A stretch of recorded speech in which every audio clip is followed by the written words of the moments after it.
começarmos? Vamos orar em nome de Jesus. Nosso Deus, nosso Pai, nós te louvamos mais uma vez nesta manhã, neste dia, Senhor, pedindo a Ti a Tua bênção, Pai, sobre essa escola bíblica, que o Senhor venha nos ajudar, que o Senhor venha nos abençoar, Pai, abre o nosso entendimento, Senhor, para que possamos, ó Pai, em nome de Jesus, compreender a Tua boa e perfeita vontade sobre a nossa vida, em nome de Jesus. Amém. Amém. Queridos, o cristianismo, o nome já diz, cristianismo, a base dele é Cristo. A vida, primeiro, a encarnação, né? A encarnação é muito importante.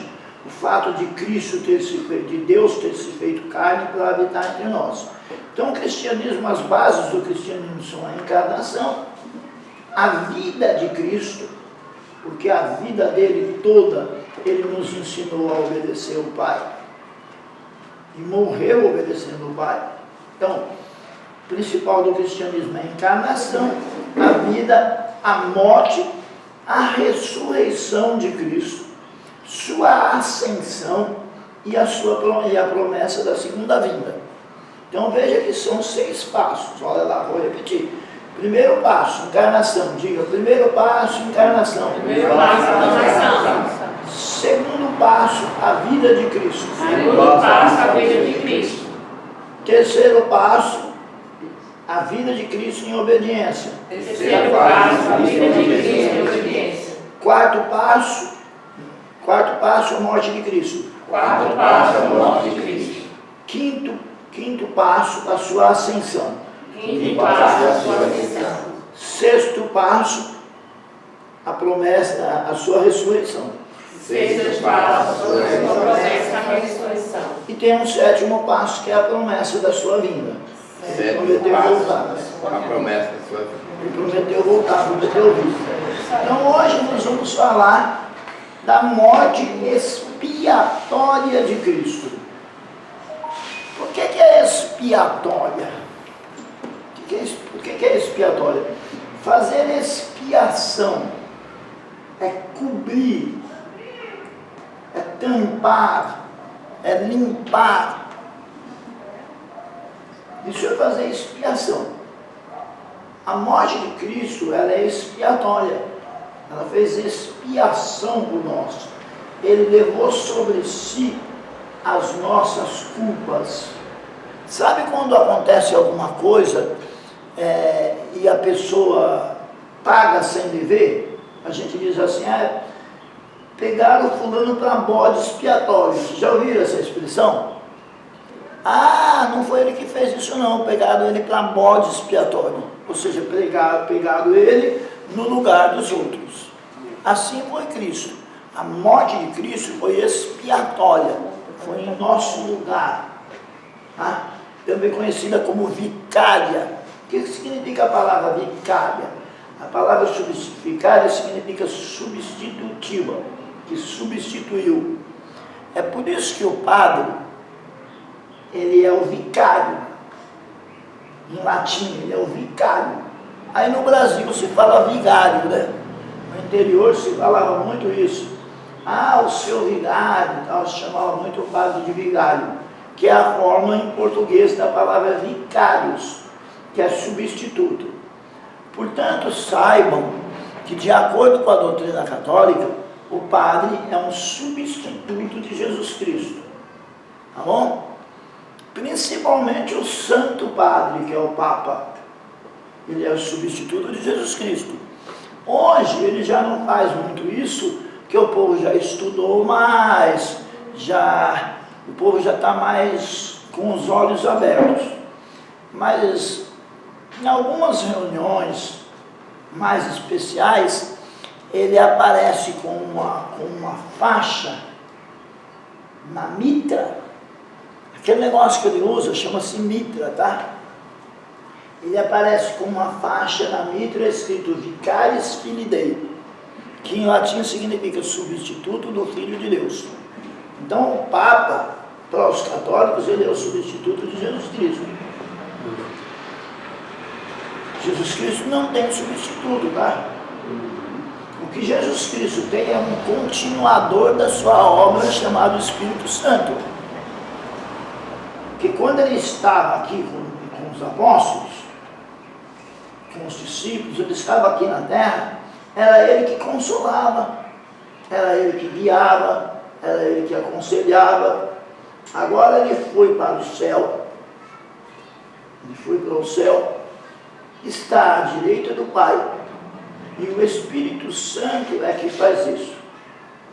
Mas, meu irmão, o Senhor sempre nos ensinou que ele está presente, que ele é onipresente, que ele está em todo lugar. Sim, ele está em todo lugar. Ele está aqui, mas também está à direita do Pai intercedendo por nós. Porque ele pode estar em todo lugar, porque ele é onipresente, tá bom? Então não está errado dizer que ele está aqui, mas também não está errado dizer que ele está à direita do Pai, porque é o que a Bíblia diz também. Então nosso objetivo é falar sobre a morte vicária de Cristo. O acontecimento mais importante e a doutrina central do Novo Testamento resume-se nas seguintes palavras: Cristo morreu pelos nossos pecados. 1 Coríntios, capítulo 15, versículo 3. Pode abrir, papai. 1 Coríntios, capítulo 15, versículo 3. Ajuda ela, mostra para ela aí, por favor. O senhor pode ler para nós, pessoal? 1 Coríntios, capítulo 15, verso 3. Ela já sabe ali? Abrir? Tá bom, graças a Deus. Então, o pastor Rony vai ler, Rafaela. Você acompanha, tá? Ele vai ler. Leia, por favor, meu pastor. 1 Coríntios, capítulo 15, verso 3. Antes de tudo, vos Só um entreguei. minutinho, por favor, tem gente procurando. 1 Coríntios, capítulo 15, verso 3. Vamos lá? Antes de tudo. Gente, só um minutinho. Durante a leitura da Bíblia, só quem pode conversar é criança, porque criança não tem como falar, ela não sabe, ela é uma criança. Mas os irmãos adultos, por favor, ninguém converse durante a leitura da Bíblia. Ou seja, hoje só tem um redondinho de criança, só ele pode falar durante a leitura, porque ele não entende ainda. O senhor pode ler, por favor, meu pastor? Amém. Antes de tudo, vos entreguei o que também recebi, que Cristo morreu pelos nossos pecados, segundo as Escrituras. Cristo morreu pelos nossos pecados, segundo as Escrituras. Em todo o tempo que ele viveu na terra, especialmente no fim da sua vida, Jesus suportou no corpo e na alma a ira de Deus contra o pecado de toda a raça humana. Estes sofrimentos foram seguidos por sua morte na cruz. A importância da morte de Cristo. A morte de Cristo é anunciada no Antigo Testamento.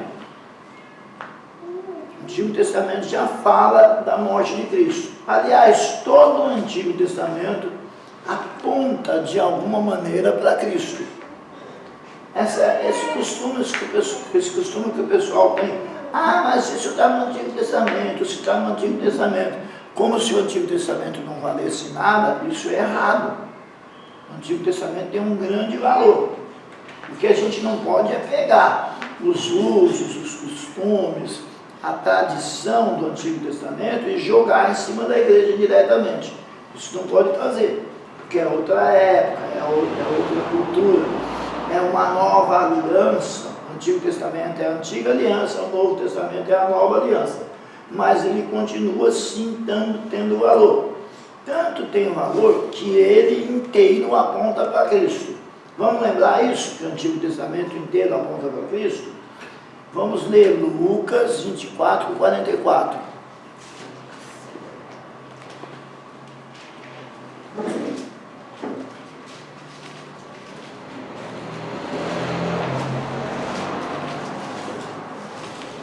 Lucas 24 e 44.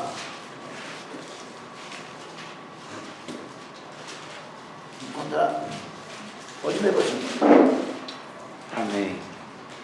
A seguir, Jesus lhes disse: são estas as palavras que eu vos falei, estando ainda convosco.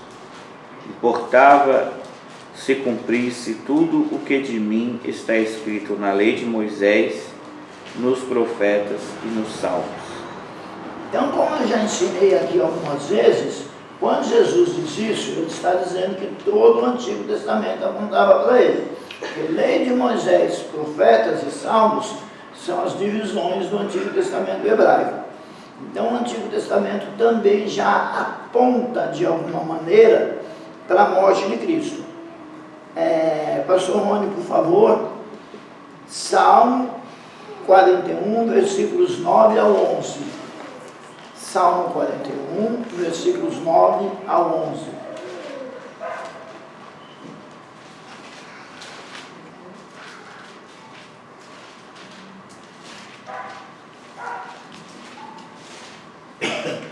Vai falar da traição de Cristo, tá? Que Cristo foi traído. Salmo 41, versículo 9 a 11. Até o meu amigo íntimo, em que eu confiava, que comia do meu pão, levantou contra mim o calcanhar. Tu, porém, Senhor, compadece-te de mim e levanta-me, para que eu lhes pague segundo merecem. Com isto conheço que tu te agradas de mim, em não triunfar contra mim o meu inimigo. Alguém pode dizer, mas isso está falando de Davi. Sim, está falando de Davi. Mas o Salmo é profético, ele aponta para Cristo. O amigo íntimo de Cristo, Judas, era um dos 12 amigos íntimos dele, o traiu. Atos dos Apóstolos, capítulo 1, versículo 16. Atos, capítulo 1, versículo 16.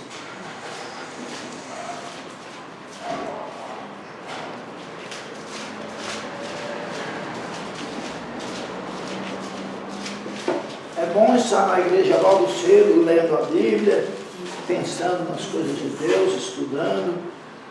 Atos, capítulo 1, versículo 16. Irmãos, convinha que se cumprisse a Escritura que o Espírito Santo proferiu anteriormente por boca de Davi, acerca de Judas, que foi o guia daqueles que prenderam Jesus. Isso aqui é muito importante. Qual a importância disso? Essa passagem do Novo Testamento, ela valida a doutrina, o ensino de que Salmo 41, versículos 9 e 11 é uma profecia acerca de Jesus. Por quê? Porque Pedro, é Pedro aqui, meu pastor, dá uma conferida. Quem está escrevendo é Lucas, mas é Pedro que está falando? A escolha de Matias é Pedro. Tá. O escritor é Lucas, mas ele está escrevendo o que Pedro falou. Então veja que Pedro, inspirado pelo Espírito Santo, disse que Salmo 41, versículo 9 ao 11, é uma profecia. Porque quando você lê 1,16 de Atos, você percebe que Pedro trata Salmo 41, do 9 ao 11, como profecia. Tá? Então, de onde tirar essa história que é profecia? Não é uma história. Está na Bíblia Sagrada. Foi Pedro, inspirado pelo Espírito Santo, que disse que é uma profecia. Então, lê para nós de novo, meu pastor, para a gente entender bem isso. Atos 1,16. Irmãos, convinha que se cumprisse a Escritura que o Espírito Santo proferiu anteriormente por boca de Davi, acerca de Judas, que foi o guia daqueles que prenderam Jesus. Então eu não posso nunca dizer que a Bíblia diz coisas que ela não diz. Eu posso dizer que Salmo 41, do 9 ao 11 é uma profecia acerca de Cristo, Porque Pedro confirma isso em Atos dos Apóstolos 1,16. A Bíblia funciona sempre assim. A Bíblia confirma a própria Bíblia. Pois bem, então nós vimos aí a traição de Jesus. As profecias da crucificação e dos fatos que a acompanharam. Então, o Antigo Testamento, ele mostra a crucificação e os fatos que acompanharam a crucificação. Lê para nós, por favor, pastor, Salmo 22, versículo 1. E fica com a Bíblia aberta no Salmo 22, tá? Não fecha não. Salmo 22. Eu costumo dizer que o Salmo 22 é o atestado de óbito de Jesus, porque é o capítulo que mostra do que ele morreu. Né? Inclusive eu preguei um pouco sobre isso aqui no feriado da eleição, 7 de setembro, lembra? Quando é que foi a eleição? Dia 2, né? Dia 2 de setembro, né? 2 de outubro. 2 de outubro. No dia 2 de outubro, quando eu preguei aqui, eu falei um pouco sobre isso. Então vamos lá. Salmo 22, verso 1. Deus meu, por que me desamparaste? Por que se acham longe de minha salvação as palavras de meu bramido? Quem foi que disse isso em homem? Vocês lembram de alguém que disse isso? Jesus, né? E mais, antes dele dizer, já estava no Salmo 22, 1. Então esse Salmo 22, 1 é uma profecia acerca da crucificação e de algumas coisas que aconteceram na mesma época. Mesmo Salmo, versículo 7. Todos os que me veem zombam de mim, afrouxam os lábios e meneiam a cabeça. Falei sobre isso também, né? Na pregação, sobre que o povo olhava para Jesus e zombava dele. O que está dizendo é quando a pessoa faz assim e balança a cabeça, zombando do outro. Foi o que fizeram com Jesus e já estava profetizado antes de fazer. Tá bom? Versículo 8, pastor. Versículo 8. Confiou no Senhor, livre-o ele, salve-o, pois nele tem prazer. Também disseram isso. 18.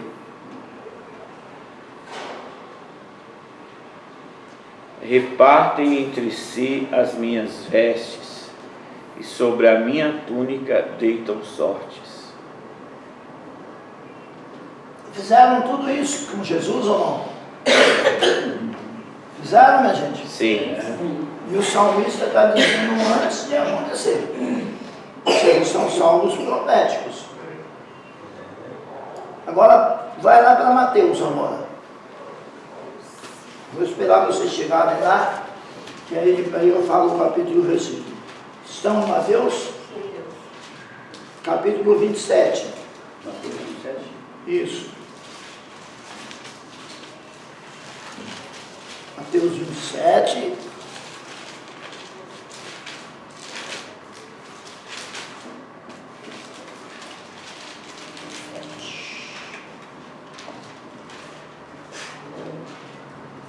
Do 39 ao 41, meu pastor. Gente, do 39 ao 41, tá? Os que iam passando blasfemavam dele, meneando a cabeça e dizendo: ó tu que destróis o santuário e em 3 dias o reedificas, salva-te a ti mesmo, se és filho de Deus, e desce da cruz. De igual modo, os principais sacerdotes com os escribas e anciãos, escarnecendo, diziam: salvou os outros, a si mesmo não pode salvar-se, é rei de Israel. desça da cruz e creremos nele. Por acaso, esse Mateus 27, do 39 ao 41, não confirma tudo que nós lemos no Salmo 22? Sim. Confirma, né? Por quê? Porque o Salmo 22 é profético. O Salmo 22 é profético. Lê para nós, por favor, o Salmo, o mesmo capítulo aí de Mateus, leia o versículo 45 e 46.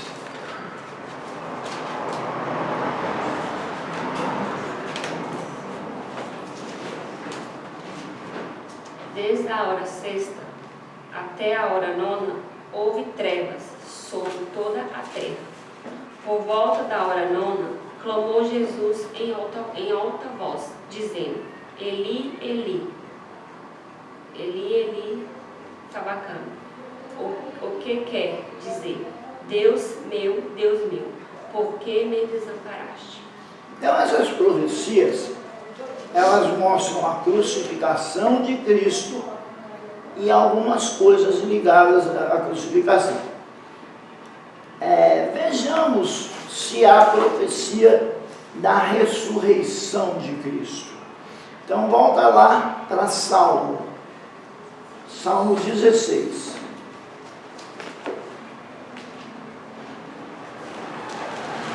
Salmo 16.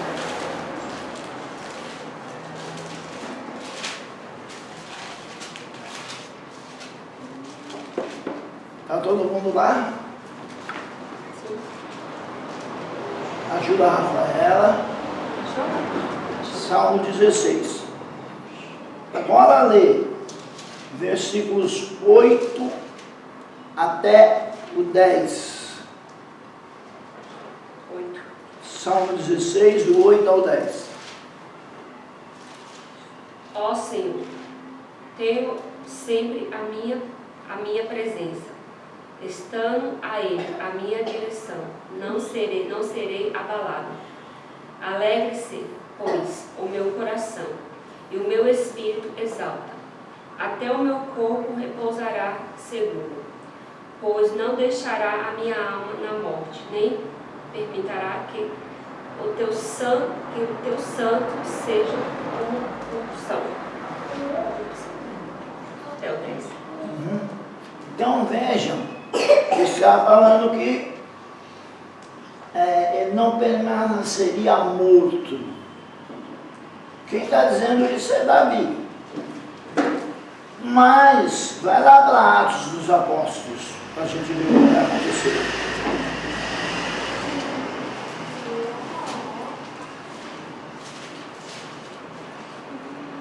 Atos dos Apóstolos, capítulo 2. Capítulo 2.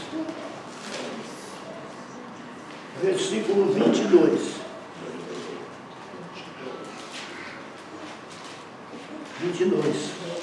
A passagem vai até o 36, mas aí vai ficar muito longo para nós lermos. Por causa do tempo, nós vamos ler só alguns versículos. Leia Atos dos Apóstolos 22 até o 25. Atos dos Apóstolos 22, capítulo 2, versículo 22 ao 25. 2. Atos, capítulo 2, versículo 22 até o 25. Varões israelitas, entenda estas palavras. Jesus o Nazareno, varão aprovado por Deus, diante de vós, com milagres, prodígios e sinais, os quais o próprio Deus realizou por intermédio dele, entre vós, como vós mesmos sabeis. Sendo estes entregues pelo determinado, designou em presença de Deus, vós mataste e crucificaste, por mãos de iníquos, a qual, porém, Deus ressuscitou, rompendo os grilhões da morte, porquanto não era possível fosse ele retirado por ela. Porque a respeito dele disse Davi: Diante de mim vi sempre o Senhor, porque está à minha direita, para que eu não seja abalado. Continua. Por isso se alegrou o meu coração e a minha língua exaltou. Além disso, também a minha própria carne repousou em esperança. Porque não deixarei a minha alma na morte, nem permitirás que o teu santo seja corrompido. Fizeste-me conhecer os caminhos da vida. Enche-me de alegria na tua presença. Prossiga. Só até aí, não. Então veja que do jeito que fala de Davi, que Davi não ficaria preso na morte, é uma profecia acerca de Cristo, porque outra vez Pedro, inspirado pelo Espírito Santo, aplica esses fatos a Jesus Cristo. Tá?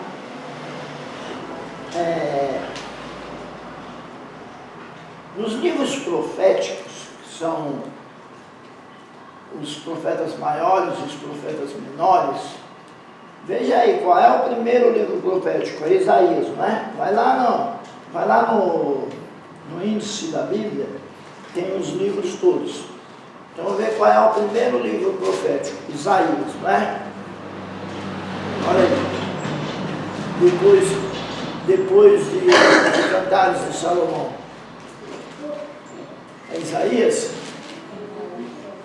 Tá. E aí, o Antigo Testamento termina com os livros proféticos. Qual é o último livro profético? Vai lá, gente. Do Antigo? É, do Antigo. O primeiro livro profético é Isaías. Qual é que é o último? Malaquias? Malaquias, né?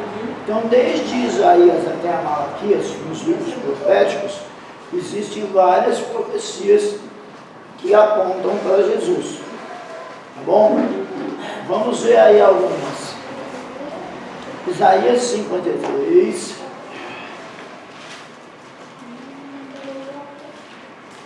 Versículos 4. Lê do 1 ao 4 primeiro. Isaías 53, do 1 ao 4.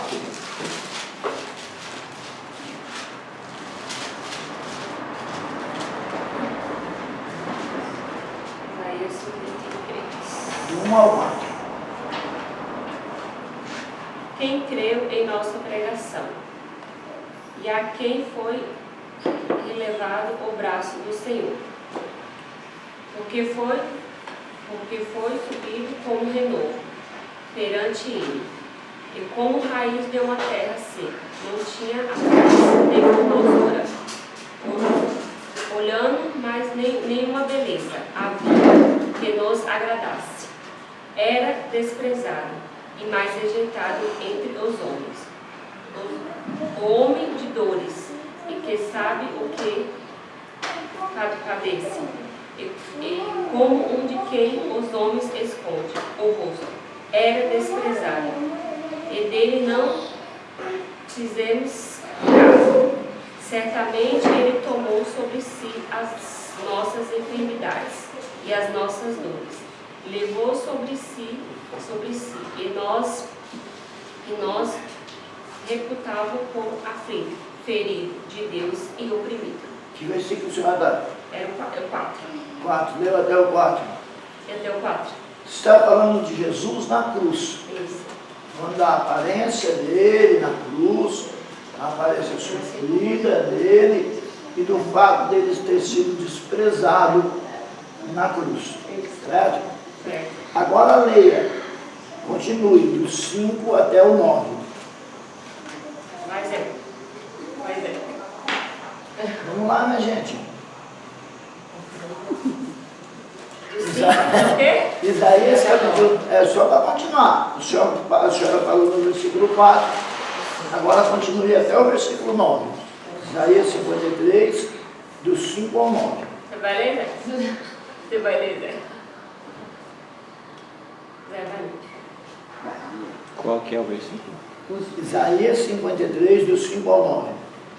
Mas ele foi transpassado pelas nossas transgressões e moído pelas nossas iniquidades. O castigo que nos traz a paz estava sobre ele, e pelas suas pisaduras fomos sarados. Todos nós andávamos desgarrados como ovelhas, cada um se desviava pelo caminho, mas o Senhor fez cair sobre ele a iniquidade de nós todos. Ele foi oprimido e humilhado, mas não abriu a boca. Como cordeiro foi levado ao matadouro, e como ovelha muda para os seus tosquiadores. Ele não abriu a boca. Então essa profecia é uma profecia messiânica. Isaías é chamado profeta messiânico e profetiza acerca da morte de Cristo. Daniel capítulo 9, versículos 25 e 26. Daniel capítulo 9, versículo 25 e 26. Então a morte de Cristo foi tão importante que o Antigo Testamento já fala dela. Vamos lá? A gente procurando, Daniel 9, do 25 ao 26. Sabe e entende, desde a saída da ordem para restaurar e para edificar Jerusalém, até o ungido. A irmã nova convertida ainda não mandou. Mateus, Daniel, capítulo 9, do 25 ao 26. Pronto, Rafael? Pode ler, por favor, meu pastor. Sabe e entende, desde a saída da ordem para restaurar e para edificar Jerusalém, até ao ungido ao príncipe, 7 semanas e 62 semanas, as praças e as circunvalações se reedificarão, mas em tempos angustiosos. Depois das 62 semanas, será morto o ungido, e já não estará, e o povo de um príncipe que há de vir destruirá a cidade e o santuário, e o seu fim será num dilúvio, e até ao fim haverá guerra, desolações são determinadas. Aí está falando de acontecimentos futuros, falando até sobre a grande tribulação, é a profecia das 70 semanas, mas profetiza também a morte de Cristo. O senhor pode repetir para nós, por favor, meu pastor? Sabe e entende, desde a saída da ordem para restaurar e para edificar Jerusalém, até ao ungido. Ungido aí é Jesus. Desde quando saiu a ordem para restaurar Jerusalém até o tempo de Jesus. O que aconteceu? Continua, por favor.